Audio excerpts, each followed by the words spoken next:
suara notifikasi, lagu, orang ngomong di sebelah, dan juga suara perut kita pas lagi lapar.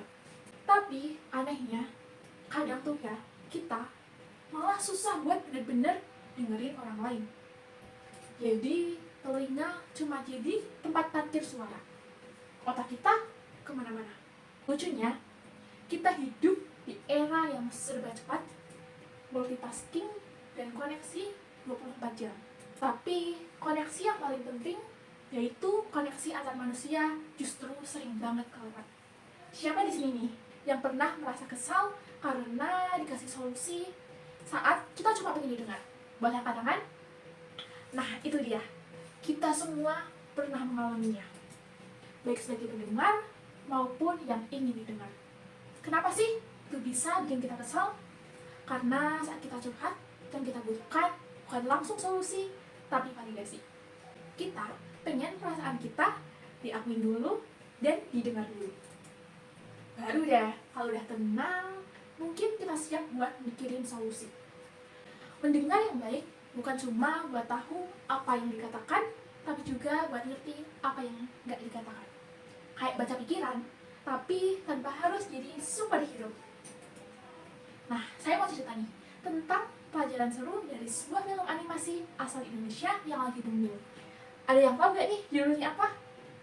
Film ini ngajarin saya kalau mendengar itu lebih dari sekedar buka telinga. Jadi siap-siap ya, kita bakal ngobrol soal mendengar.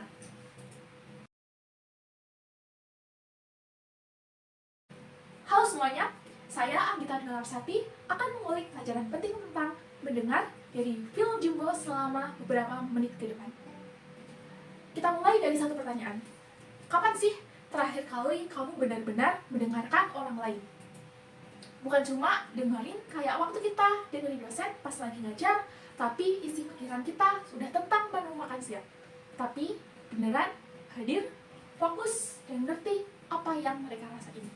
Coba ingat percakapan terakhir yang kamu punya. Apakah kamu benar-benar hadir atau cuma nunggu giliran buat ngomong? Kita hidup di dunia yang ramai banget. Suara notifikasi, suara kereta, suara hati yang belum dijawab. Tapi makin banyak suara, makin jarang ada yang benar-benar mendengar. Hal tersebut didukung oleh studi dari Harvard yang nunjukin kalau 69% orang tidak merasa didengarkan dalam obrolan penting. Bayangin, hampir 7 dari 10 orang merasa mereka nggak didengarkan. Bisa jadi kita sendiri pernah bikin orang lain merasa begitu, dan kita juga pernah jadi korbannya. Hari ini saya mau cerita tentang satu karakter dari film animasi Indonesia yang ngajarin saya tentang pentingnya mendengar. Namanya Don, pendekar ceria dari Pulau Gelembung, dari film animasi Jumbo. Don ini awalnya sering diremehkan karena ia bertubuh besar dan kelihatan gak cocok buat tampil di pentas cerita. Banyak yang ragu dia bisa menarik perhatian penonton. Ini mungkin relate sama kita. Beberapa dari kita dianggap gak cocok atau diremehkan hanya karena tampilan luar. Tapi ternyata Don punya bakat. Dia bisa bercerita dengan penuh semangat, dengan ekspresi, dan dia punya mimpi buat tampil di pentas utama. Dia pengen buktiin ke semua orang kalau dia bisa. Dan akhirnya dia berhasil tampil. Semua mata tertuju padanya. Sorotan lampu, tepuk tangan, dan dia ada di puncak. Tapi disinilah titik baliknya muncul. Don mulai berubah. Dia terlalu fokus buat jadi yang terbaik. Dia pengen jadi pusat perhatian.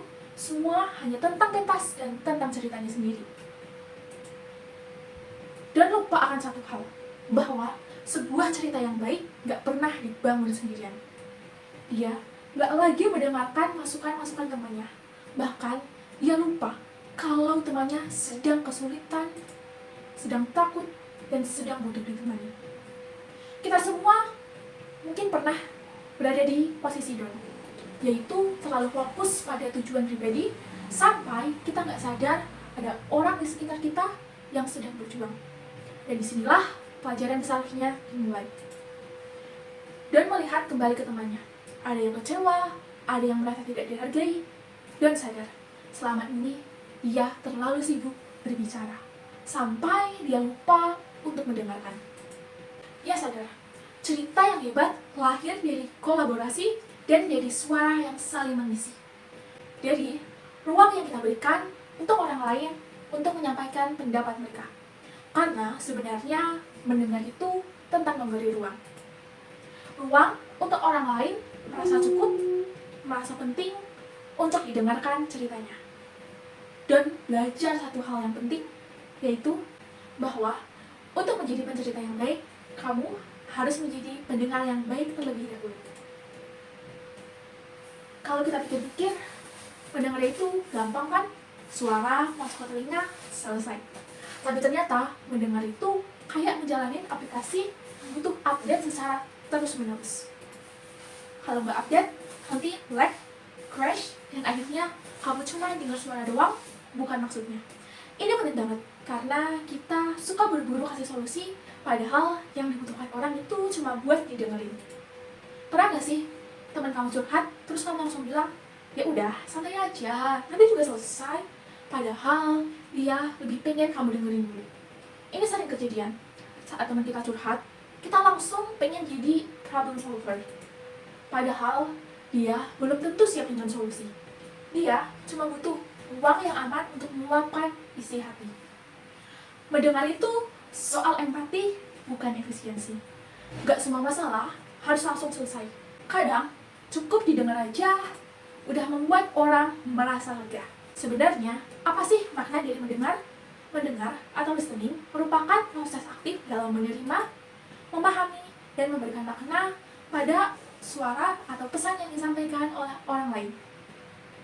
Berbeda dengan hearing atau mendengar secara pasif, listening melibatkan perhatian, fokus, dan kemampuan untuk merespon dengan tepat.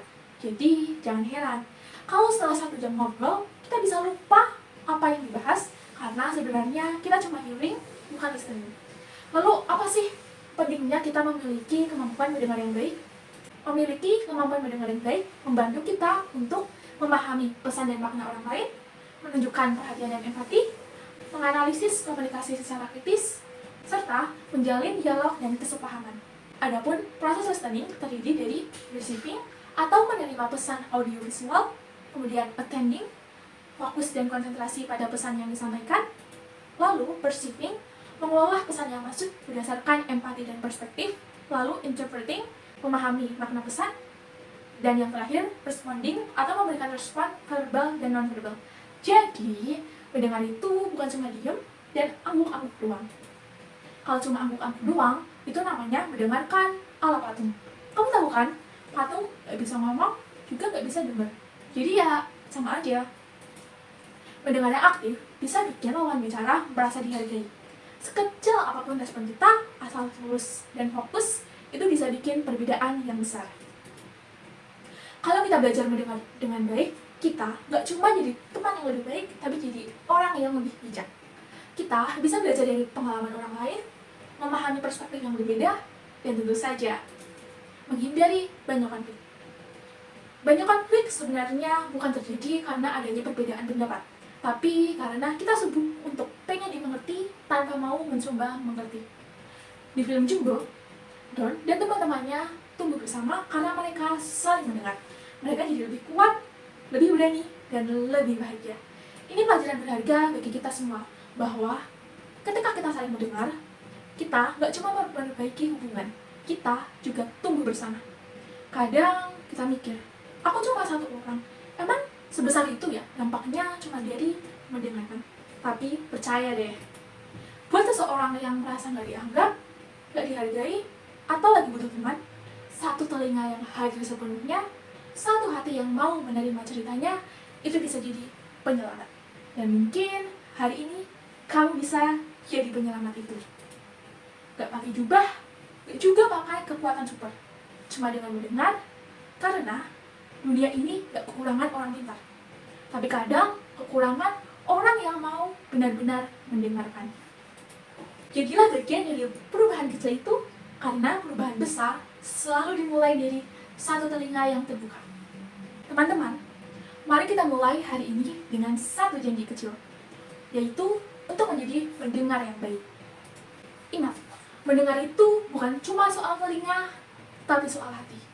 Kalau kita bisa mendengar dengan hati, dunia ini pasti jadi tempat yang lebih ramah, lebih penuh pengertian, dan pastinya lebih seru.